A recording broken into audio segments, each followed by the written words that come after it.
Every 30 seconds, another child disappears into the dark world of human trafficking.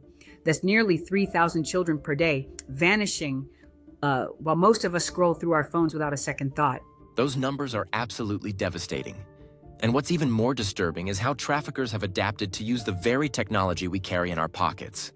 You know what really keeps me up at night? We're looking at a $150 billion industry with 40 million victims worldwide. And during COVID-19, these predators actually increased their operations, moving recruitment online when everyone, especially kids, was stuck at home. That's such a chilling point about the pandemic. The isolation created perfect conditions for exploitation, didn't it? Exactly. But here's where things get interesting. While traffickers are using technology for evil, law enforcement is turning those same tools against them. They're using sophisticated financial tracking systems, facial recognition, and even artificial intelligence to identify and stop trafficking operations. Well, that's fascinating about the technological response.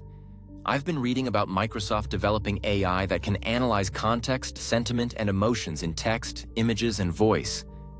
And get this, they're using QR codes at border crossings during the Ukrainian refugee crisis.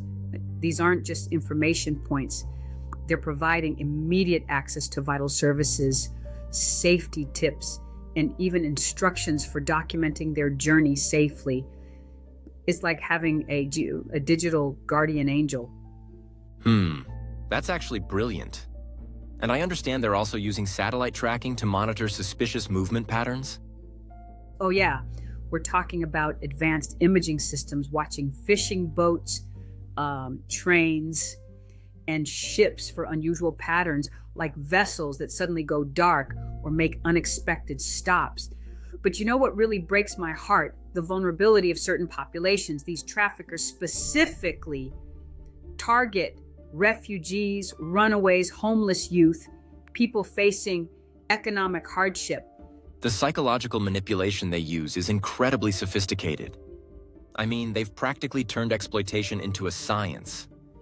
Listen to this quote from a survivor that just haunts me.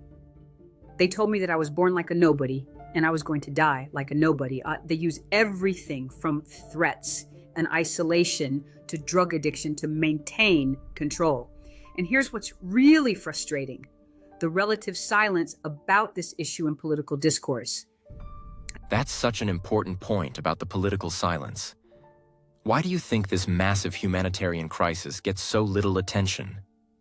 Well, I think it's partly because it's such a complex international issue. But there's hope. The sharing of intelligence and information across borders is improving. There are now international databases tracking missing persons and suspected traffickers in real time. The coordination between agencies has definitely improved. But what should regular people be watching for?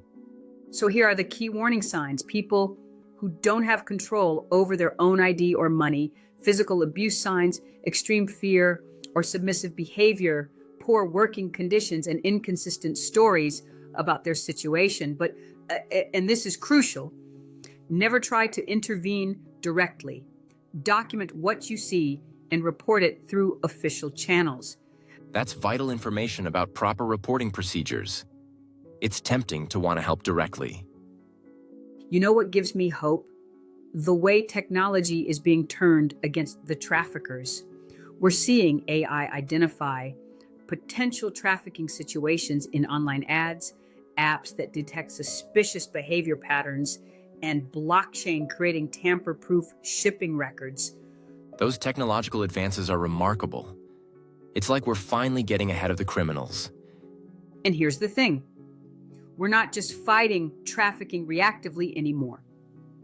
Organizations are using predictive analytics to identify potential hotspots before they develop. But most importantly, this isn't just a law enforcement issue.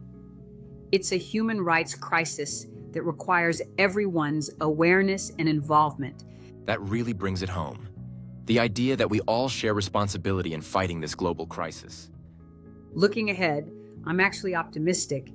The combination of technology, awareness and international cooperation is finally starting to make a real difference. We're not just fighting trafficking, we're getting better at preventing it from happening in the first place. And that's where real change begins.